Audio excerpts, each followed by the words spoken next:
Bien-aimés dans le Seigneur, je m'appelle Jean-Claude Ndagano. Je suis ici pour vous présenter mon premier ouvrage sur la puissance de la prière. Avant d'y arriver, avant que d'aller là, je voudrais parler de moi-même un peu. Comme j'ai dit, je suis Jean-Claude Ndagano, pasteur associé à la congrégation Rema Church en Afrique du Sud, congrégation du pasteur Rema Koli, et je suis à l'extension de Potchefstroom dans la province du Nord-Ouest, où je sers le Seigneur depuis 2010. Mais avant cela, j'ai travaillé avec l'apôtre Gabriel Veilly dans l'église sanctuaire des héritiers à Johannesburg. Je suis membre du Centre évangélique de la Résurrection avec le pasteur Dominique. C'est lui d'ailleurs qui a préfacé mon livre.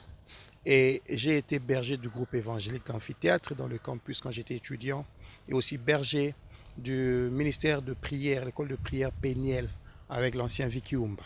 Maintenant là, je vis en Afrique du Sud et j'ai écrit un livre qui est un partage d'expériences personnelles de ma vie de prière pendant les dernières 22 années. Et j'y ai mis des témoignages, j'y ai parlé des choses que j'ai vécues avec le Seigneur pour vous amener vous aussi à comprendre que vous pouvez prier et avoir des résultats avec la prière. Le livre que vous allez lire, lorsque vous le verrez, il contient 7 chapitres. J'ai une introduction où j'ai donné la motivation derrière laquelle j'ai écrit ce livre. C'est-à-dire moi-même, après un mois de vie chrétienne, j'ai commencé à vivre la puissance dans la prière. L'introduction part déjà avec un témoignage où j'ai vu le Seigneur répondre à la prière. Et dès lors, j'ai fait confiance à la prière.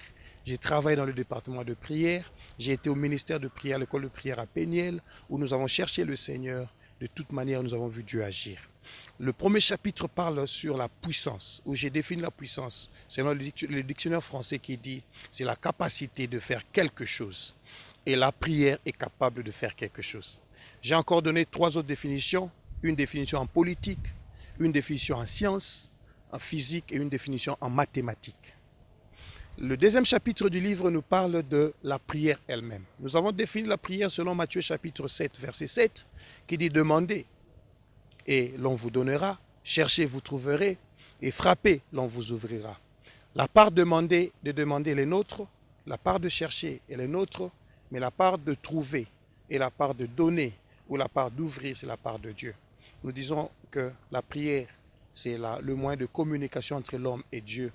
Et là-dedans, vous verrez beaucoup d'exemples de ce que nous avons vécu nous-mêmes. Et le troisième chapitre, qui est le corps de ce livre, c'est sur la puissance de la prière. Nous avons donné 7 éléments sur la puissance de la prière que vous découvrirez dans la Bible. Entre autres, nous avons dit que la prière est capable de faire des choses. La prière produit des miracles. Nous avons vécu beaucoup de miracles avec le Seigneur, ou de manière instantanée. L'un d'eux est par exemple que nous avons prié, alors que nous étions encore responsables d'intercession ici à l'église, pour quelqu'un qui avait un cancer des seins, déterminé et défini déjà à mourir par les médecins à Londres. Nous avons prié à Kinshasa et au même instant, la personne était guérie. Lorsque nous avons prié à 20 h à Kinshasa et qu'il était 19 h à Londres, la personne était immédiatement guérie. Et plusieurs autres témoignages sur la puissance de la prière. Nous disons que la prière ouvre les cieux. La prière a calmé la colère de Dieu et plusieurs autres raisons. Le chapitre 4e nous dit maintenant comment prier avec puissance. Plusieurs personnes prient, mais ce n'est pas plusieurs personnes, ce n'est pas tout le monde qui prie avec résultat. Comment tu peux prier pour voir des résultats dans ta vie de prière? Nous avons donné 11 éléments que vous allez découvrir dans le livre. Le 5e chapitre, nous disons maintenant que demander dans la prière. Les gens vont se demander, est-ce qu'il faut demander seulement le spirituel?